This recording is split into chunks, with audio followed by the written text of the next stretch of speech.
Hola a todos. En este video voy a conversar un poquito acerca de la temible línea de comandos de R. Voy a cerrar en un momentito para poder empezar, ¿no?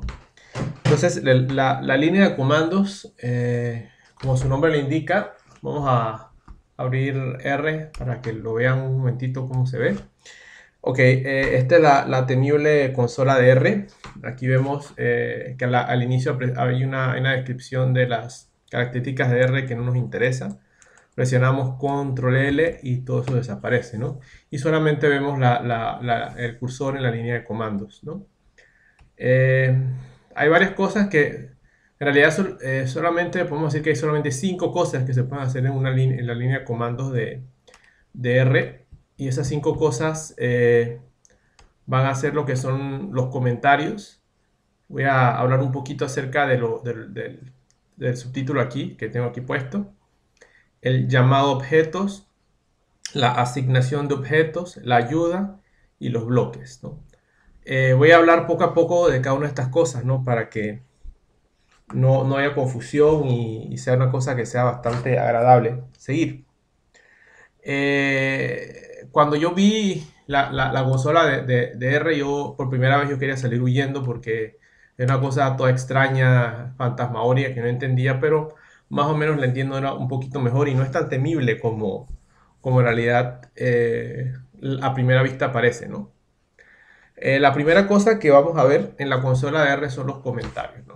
Entonces, para hacer un comentario, hacemos el signo de numeral y escribimos cualquier cosa. Le damos Enter y no pasa nada. Entonces, la idea de los comentarios es esa, ¿no? Que cuando yo escriba algo, seguido de la tecla numeral o no pase absolutamente nada, ¿no? En la línea de comandos, yo no veo mucho sentido a utilizar comentarios, ¿no? Los comentarios usualmente se utilizan en los archivos de comando o scripts. Esta es una versión inglesa, entonces aparece la palabra script. Entonces, aquí un poquito confuso, vamos a checarlo un poquito. El script no es más que un documento de texto.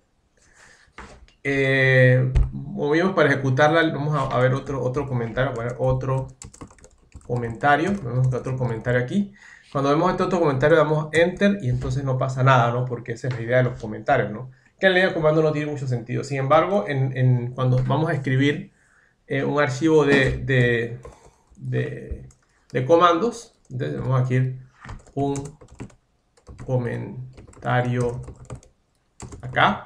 Lo que hace el archivo de comandos, uno lo puede ejecutar todos una sola vez mediante una función que vamos a ver más adelante, o uno mediante la tecla Control R a, a, a ejecutarse independientemente de donde el cursor, en la línea donde se encuentra el cursor de la línea de comando. Por ejemplo, oprimimos Control R y vemos que el comando se ejecuta en la línea en la consola. Este se llama la consola de R, en inglés console, ¿no? Ahí es donde se ejecuta el comando, ¿no? Que viene ejecutado desde el archivo de texto, ¿no? En el caso de los comentarios, como vimos, la idea de ellos es que no se ejecuten, ¿no? Y en especial en lo que son los archivos de códigos, donde uno va haciendo diferentes cosas. Hacemos cosas que uno puede perfectamente leer estas cuestiones, pero la idea es que R ignore lo que estamos escribiendo aquí y nosotros sepamos lo que R o lo que intentamos hacer, ¿no? Usualmente la idea de esto es que cuando uno eh, hace una serie de códigos y hace una serie de códigos, vamos a poner aquí códigos, en el futuro, otra persona o uno mismo en el futuro uno sepa por qué está escribiendo esos códigos, ¿no? Y uno lo escribe nosotros que hablamos español en buen español y aquellos que hablan inglés en buen inglés. Pero básicamente la idea es básicamente comentar, tratar de ver qué es lo que hace el código. Bueno, aquí, control R aquí, control R, y vemos que se ejecutan cada uno a medida que, entonces, si hacemos esto, vemos que hay un error, ¿no? Eso lo vamos a ver ahora más adelante, ¿no? La otra cosa que se hace en R es el llamado a objetos, ¿no? Vamos a regresar a la línea de comando, vamos a poner control L para eliminar todo esto. Y vamos a escribir el número 2. Escribimos el número 2, damos Enter y entonces R me regresa el número 2, ¿no? Vemos que en los comentarios, comentario, no me regresa nada, pero si yo escribo un número, ¡pum!, me regresa el número, ¿no? Estos números representan valores de objetos, y los valores de objetos podemos decir que son objetos entre sí. Vamos a poner entre paréntesis, entre comillas, hola. Y si damos enter, R me regresa la palabra hola, porque las cosas que están escritas con comillas simples, hola, se entienden como objetos de tipo carácter. El 5 es un objeto el 5 y el 2 son objetos de tipo número, ¿no? Entonces vemos, inmediatamente estamos introduciéndonos al concepto de lo que son los tipos, ¿no? Entonces los objetos, una vez que uno los escribe en la consola y le da enter, ellos van a aparecer, ¿no? Entonces los tipos de valores que pueden tener los objetos, estos que están aquí son números, ¿no? Son números enteros, pero yo puedo escribir 2.58 y este valor es un valor válido para R porque es un valor numérico, ¿no? Como cualquier otro, ¿no? Puedo escribir números negativos, menos 6, menos 0.6. A pesar de que no puse el 0, cuando yo le doy enter, la consola R me corrige y me pone que hay un 0, pero eso no tiene ningún problema, ¿no? Entonces, esos son los objetos, ¿no? Que estamos viendo que son objetos de tipo numérico y estos son de tipo carácter. Entonces no hay ningún problema con esos objetos, ¿no? También hay otros objetos. Vamos a escribir null. Ese es un objeto, no sé qué tipo de objeto es este. Hace un poquito de trampita aquí. Exacto, ¿no? Es un objeto null. Null significa es algo que es un poquito difícil de describirle, pero sería algo como que no tiene existencia o no es un objeto válido. Vamos a ver. Igual, null. Eso lo quiero probar. Ok, not found. Ok, entonces el otro tipo de objetos son los objetos de tipo lógico. En R se llaman lógico, que son el objeto true y el objeto false. Entonces, true y false son objetos de tipo lógico, ¿no? Y ellos indican la falsedad o la veracidad de un objeto, ¿no? Entonces, los objetos, antes de ir a la asignación, hay operaciones que se pueden hacer entre objetos. Vamos a decir que 2 más 2 es 4 y 3 más 9 es 12. Entonces, estas operaciones que podemos también restar, 6 menos 9 sería menos 3. Se puede multiplicar también 5 por 6 por 5, 30.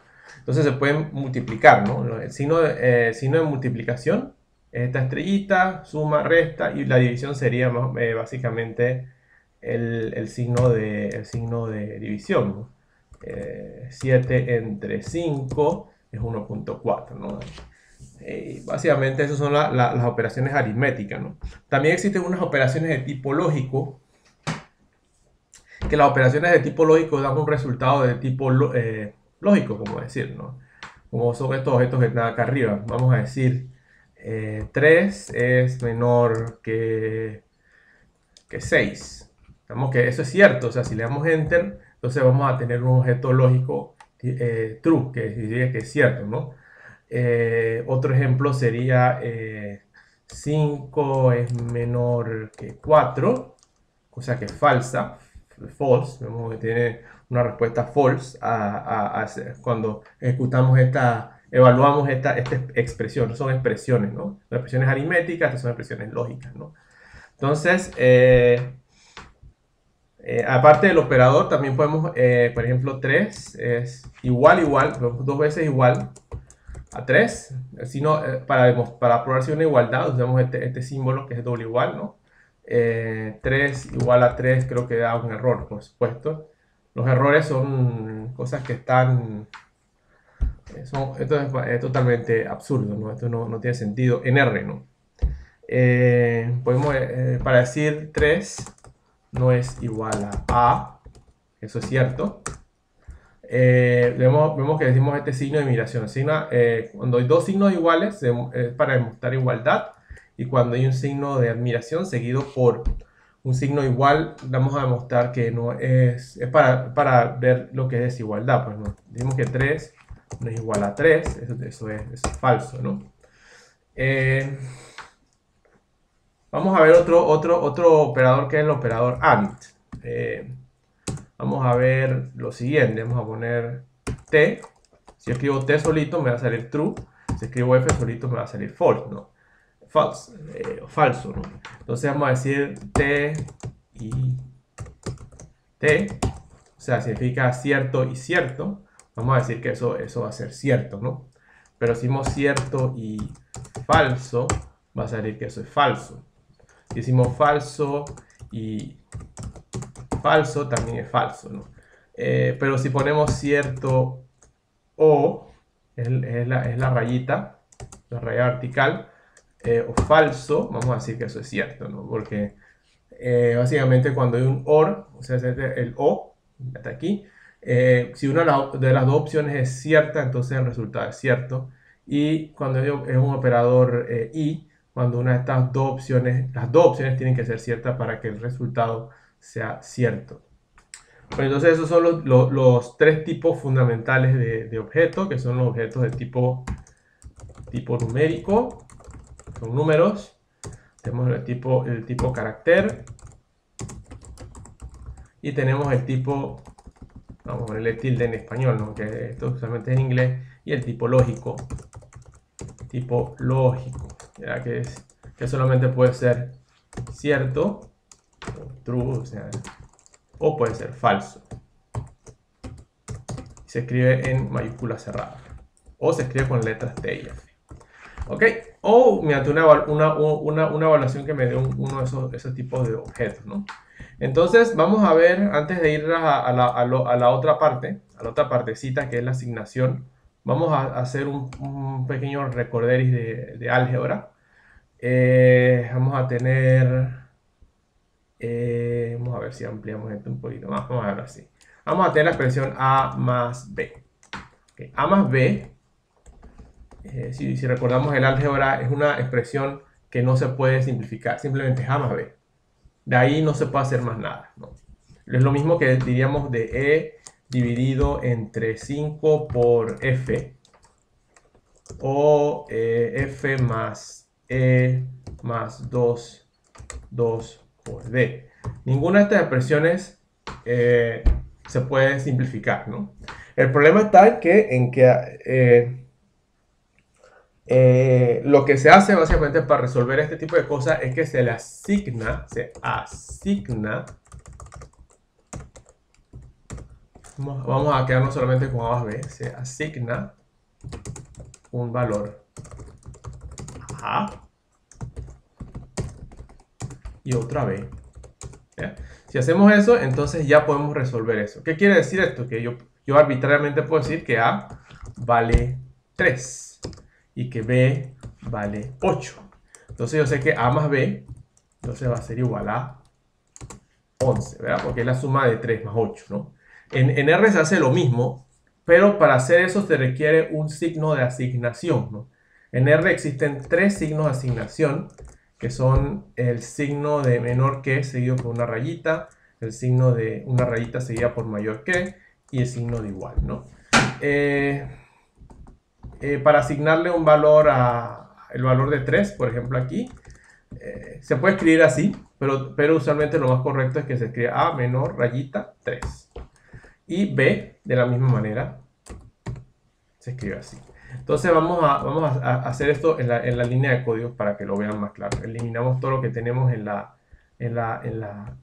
consola con control L y vamos a escribir A menos rayita 3. Y cuando hacemos eso no pasa absolutamente nada. Es como si hubiera escrito un comentario, pero la diferencia es que ahora he creado un objeto que es un objeto A que vale 3. Ahora si sumamos A más B, vamos a obtener que el objeto B no existe porque no lo he creado, ¿no? Pero el objeto A existe. Si el objeto A no existiera, entonces me aparecería un error diciendo que el objeto A no ha sido encontrado. Entonces vamos a poner B es igual a 8. Y entonces ponemos A más B va a ser igual a 11. Ahora que ya he creado el objeto B que es 8, entonces ya podemos ver claramente que el valor de A más B va a ser 11. Entonces, el asunto que nos permite, bueno, pero esto parece como misterioso, ¿no? Porque los objetos se crean y no se ven. Y es cierto, en la consola R uno no puede ver los objetos que uno ha creado. Pero existe una función que es la función ESL. Ponemos dos paréntesis por decir que es una función y le damos Enter, ¿no? Y entonces aquí vemos que los dos objetos que han sido creados, ¿no? Vamos a crear un objeto C que va a tener un valor de papá. ¿Ok? C tiene un valor de papá. Entonces, si yo vuelvo a correr la función ls, voy a obtener el objeto A, B y el objeto nuevo C que acabo de crear acá arriba, ¿no? Entonces, si yo escribo, recuerden que anteriormente yo escribía 5 y me repetía el valor de 5, pero si ahora escribo A, lo que me va a aparecer es el valor numérico de A, que es 3. Lo mismo va a ocurrir con B y lo mismo va a ocurrir con C. ¿Ya? Entonces, así es como funcionan lo que son los objetos en R, ¿no? Entonces vamos a poner a control D de nuevo, vimos esta función, ¿no? Yo escribo esta función y el resultado que me da son estos tres objetos. Pero yo puedo hacer algo, yo puedo decir, yo puedo crear un objeto llamado objetos.creados. Entonces yo hago mi rayita. Este espacio aquí, R no lo interpreta como él ignora este espacio, pero hace que para nosotros los humanos sea más fácil entender, ¿no? Entonces escribimos ls, ¿no? Y damos nuestro paréntesis, hacemos tac, y aparentemente no pasa nada, pero si yo hago ls, vemos que hemos creado un nuevo objeto llamado objetos creados, ¿no? Entonces, si yo escribo, le doy enter, entonces al nombre este me aparecen estos tres señores que son los que estaban anteriormente antes de crear este objeto, ¿no? Entonces esta cosita que vemos aquí es una función, ¿no? Entonces las funciones en R, vamos a escribir aquí las funciones, hacen cosas. Usualmente lo que hacen dos cosas realmente las funciones. Uno, ellos crean objetos, objetos, y la otra cosa que pueden hacer, que lo vamos a ver más adelante, es que interaccionan con el sistema operativo. También pueden interaccionar con el sistema operativo para hacer cosas, ¿no? Operativo, para hacer cosas, ¿no? Como crear archivos. Ellos pueden también abrir ventanas, etcétera. Entonces, vamos a regresar a la lista de cosas que se hacen en la línea de comando y vemos que hay una cosa que es la ayuda, ¿no? La ayuda es como el help, ¿no? O sea, me dice exactamente cómo utilizar una función, ¿no? Hay dos formas de pedir ayuda en R, ¿no? Una que es usando la función help y otra que es un poquito más sencilla que es utilizando, bueno, déjenme regresar un poquito a las funciones, ¿no? Había olvidado que las funciones tienen, vamos a decirle tres partes, ¿no? Tienen un nombre, ¿ok? El nombre es seguido por un par de paréntesis y dentro de esos paréntesis es una cosa que se llaman los argumentos, ¿no? Argumentos, ¿no? Vemos que en la función ls tenemos que hay un nombre que es ls, hay dos paréntesis y dentro de los paréntesis no hay nada, ¿no? Porque para ejecutar esta función no se requiere ningún tipo de argumento. Así que hay otras funciones donde se requieren argumentos, pero lo que les quiero mostrar antes de ir para allá es la ayuda, ¿no? Entonces, para ejecutar la ayuda en R, escribimos signo de interrogación y escribimos el nombre de la función que vamos a pedir ayuda. Y miren lo interesante que va a pasar. Cuando oprimo Enter, lo que ocurre es que R invoca al browser o buscador y entonces desde la base de datos de R empieza a buscar información acerca de las diferentes funciones, ¿no? En el caso de la función ls, vemos que pertenece a una cosa que es la base, el paquete básico de R, Las funciones que vienen con R son aquellas que forman parte de esta base. Entonces lo que vamos a leer la descripción es ls y objetos, objects, regresan un vector de tipo que son cadenas de tipo carácter que dan los nombres de los objetos en el ambiente especificado. Cuando es invocado sin argumentos a un nivel alto, ls muestra qué datasets o bases de datos y funciones el usuario tiene que el usuario ha definido. Cuando es invocado sin argumentos dentro de una función, que es una cosa que no nos interesa por ahora, él va a regresar los nombres de las variables locales, ¿no? Eso es una cosa que vamos a ver más en un futuro, ¿no? Entonces, aquí vemos el uso. Entonces, aquí en esta parte vemos que el ls, aquí también se escribe la función object, tiene 1, 2, 3, 4, 5. Tiene 5 argumentos. Entonces, el primero se llama name.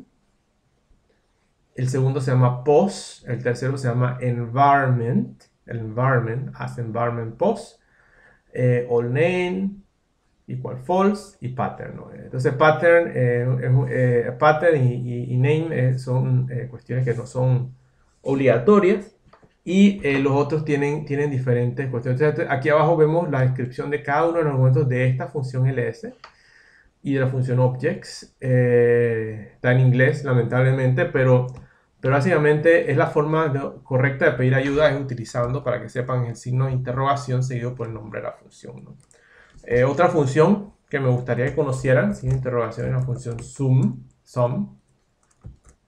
Entonces ocurre lo mismo, ¿no? Al invocarla, lo que aparece es que la descripción de esto, para mí es parte de la base, regresa la suma de todos los valores presentes en sus argumentos.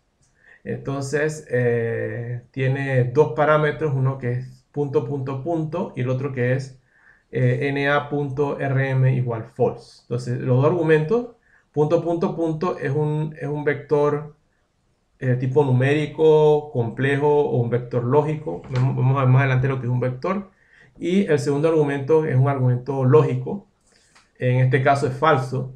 Pregunta si los valores perdidos o ausentes deben ser removidos, ¿no? Es decir, que cuando yo ejecuto esta función, esto está predeterminadamente falso y lo que vamos a tener lamentablemente es un error si hay valores que son de tipo perdidos, ¿no? Hablando de valores perdidos, yo escribo NA. NA, fíjense que lo estoy poniendo sin comillas y le doy enter y voy a regresar NA. NA es NA y NaN. Son valores de tipo, vamos a ver, typeof. Vamos a ver typeof. Typeof es otra función que me permite saber el tipo de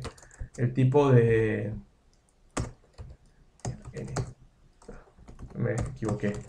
El tipo de variable. Primero, el NA es una variable tipo lógica, igual que true false. No sabía eso.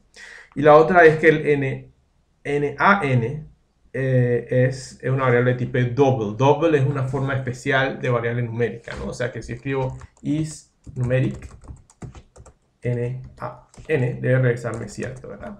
Porque los valores double son por definición numéricos. Entonces ya hemos visto lo que son los argumentos de tipo los comentarios, el llamado objeto, la asignación de objeto y la ayuda.